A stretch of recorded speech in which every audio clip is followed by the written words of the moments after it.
folks, first thing a lot of you are going to be asking is, what wires are you talking about? Well, I'm not talking about the telephone wire that reaches from the Earth to the Moon that enabled President Nixon to talk to the astronauts on the Moon.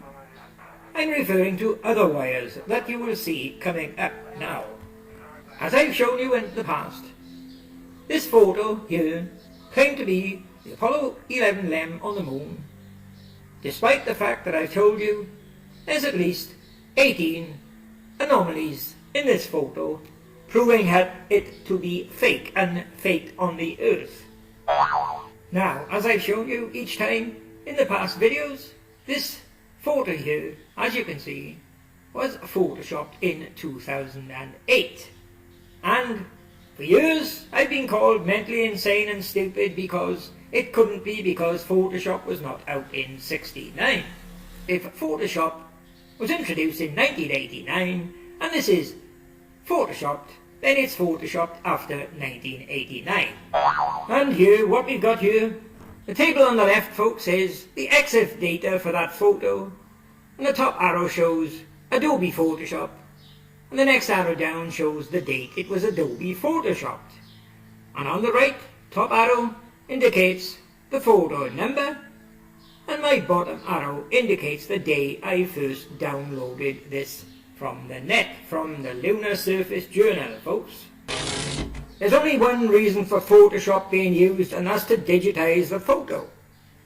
Well, a load of nonsense, as I am going to prove to you. And in the past I have proven with an old photo of my wife taken in 1972, you do not need Photoshop to digitize photos. No way. All I done with the wife's photo was put it through the scanner, and it's digitized, and it's on my computer, and it's on the net. Step 1. The photo's been photoshopped 2008. Now, the idiots claim it's taken on the Moon in 1969. Photoshop was introduced in 1989. Now, 1989 to 2008 is 19 years, folks. That's a long time, isn't it? Now, if they needed to Photoshop to digitalize the photo, why wait 19 years, folks? Don't you think they would have done it the very day Photoshop was introduced? Of course they would have. This is definitely not an old photo digitized with Photoshop. It's a new photo made with Photoshop in 2008, folks. And the proof of that is coming up. Now, look at my big arrow there, folks, a big yellow arrow at the top. What is this? What is that up in the sky? They would tell you it's the sun. Well, I'm going to prove to you it's not the sun at all. It's a massive spotlight, and the proof of that is coming up.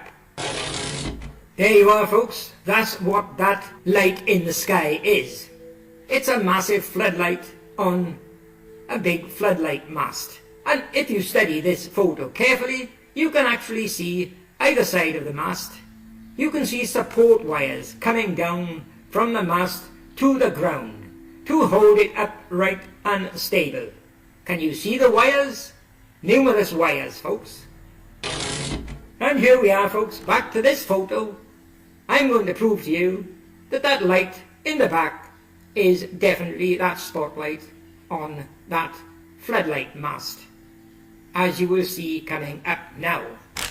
Here you are, folks. If you crop around that sun as I've done here, you will make some amazing discoveries.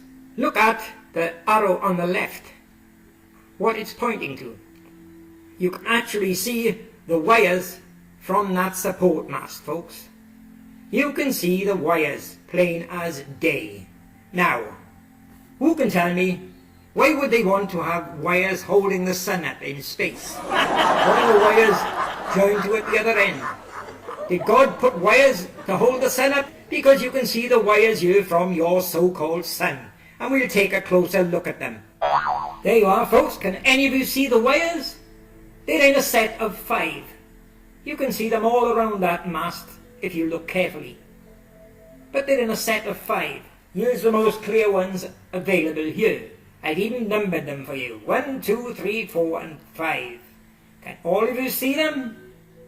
Well, there you are, cropped and zoomed up to give you a better look. A series of wires, 5 in a set. His shoes are heavy. You'll notice it when you get outside. I want everybody to check everybody else's equipment. It must be set number 2 because of the absolute cold in the dark side. And when you get out there, remember, stay on the dark side. Without any oxygen, what can you possibly want with cigarettes? I feel more at home carrying them.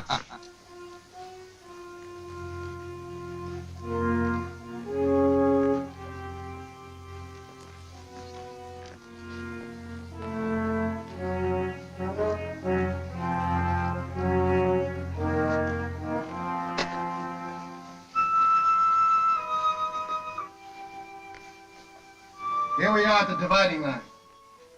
It may not seem like much to us, but if Helen will fish me out one of those silly cigarettes, I'll show you something.